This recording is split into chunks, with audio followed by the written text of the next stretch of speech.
students, today our topic is present perfect tense. First of all, we are going to discuss what is the structure of this tense. भाई ये sentence बनता कैसे है present perfect tense का इस्तेमाल करके. सबसे पहले हम सब्जेक्ट लगाते हैं, देन हैज और हैव. हैज सिंगुलर के साथ लगता है, जैसे he, she, it, any name, singular person. Have plural के साथ लगता है, आई के साथ लगता है, यू के साथ लगता है. इसके बाद थर्ड फॉर्म इस्तेमाल होती है, and then object. For negative construction, negative sentence formation, first of all we put subject, then has or have, afterwards not, then third form of the verb, and at the end object. When we ask a question,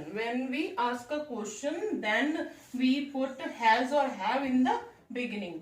After has or have we put subject, then third form of the verb, and at the end object.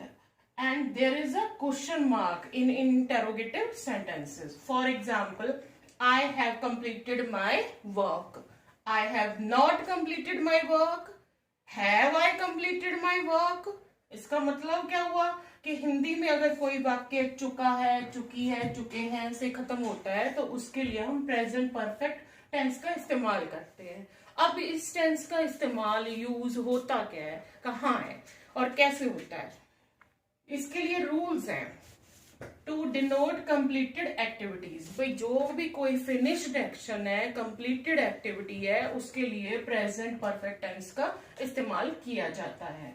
She has written a letter. I have bought a pen, भाई उसने एक पत्र लिख चुकी है. I have bought a pen, मैं एक pen खरीद चुका हूं. टू एक्सप्रेस, और कहाँ इसका इस्तेमाल होता है, to express past actions which are continued in the present. दूसरा रूल ये है कि अब प्रेजेंट परफेक्ट टेंस वहां इस्तेमाल होएगा जहां कोई भी काम पहले शुरू हुआ था पर अभी तक चल रहा है प्रेजेंट में भी. My son has eaten all the apples, मतलब जिसका असर अभी भी प्रेजेंट पे है. भाई मेरे बच्चे ने सारे एप्पल खा लिए और बाकी पीछे कुछ नहीं बचा. फिर और कहाँ इस्तेमाल होता है इसका, to express actions began in the past and continuing in the present moment. अब कोई एक्शन शुरू हुआ था पास्ट में पर अभी भी चल रहा है, यहाँ चल रहा है, यहाँ उसका असर है. ये फर्क है दोनों में. He has taught in this school for 5 years, इस स्कूल में उसने 5 साल तक पढ़ाया. भाई अभी भी वो पढ़ा रहा है, 5 साल हो गए हैं, पढ़ा चुका है.